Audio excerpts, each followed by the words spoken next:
The question that I get the most often is, what's the best camera to start shooting film with? Or some variation of that question. And I don't really have an answer for that because I haven't used a ton of film cameras, but I could talk about the camera that I started shooting film with, and that is the Nikon FE2.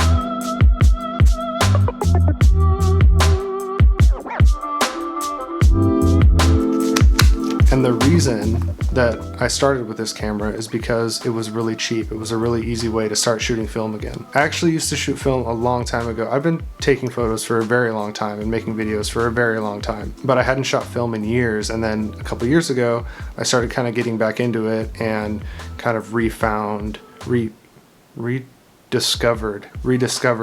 my love of film photography. This guy sold it to me for like $100. It works perfect. Everything on it, all the dials work. It was a little dirty when I got it, but it works fine. It makes great pics. I'll show some a little later in the video. Getting a affordable 35mm film camera is the best way to dip your feet into film photography. So let's talk about the features on this camera. There's not a ton of bells and whistles, but there is some cool stuff. First of all, the shutter speed goes up to 4,000, which is not common for cameras made at this time. I think this camera came out in like 1983, and most cameras at that time only went up to like 1,000. So you can crank the shutter speed way up. The other cool thing is it has a built-in light meter, which is so clutch. You don't have to carry around an extra little thing or pull an app out to get your exposure. It's just built into the camera, and it has a timer.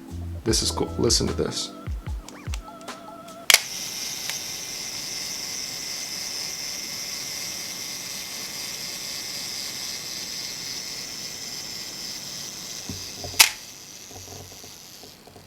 Fun.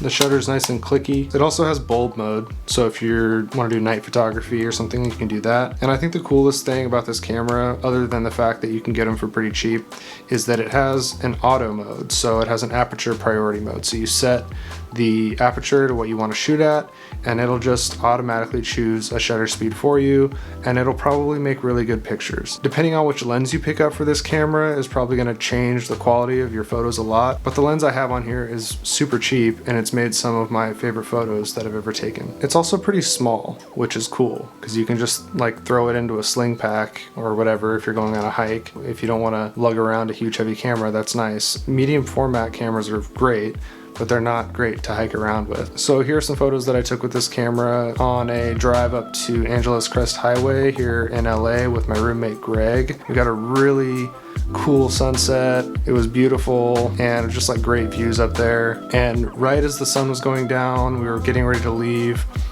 This couple pulled up in a car on the side of the road where we were, because they were also trying to watch the sunset. And they're like some of my favorite photos.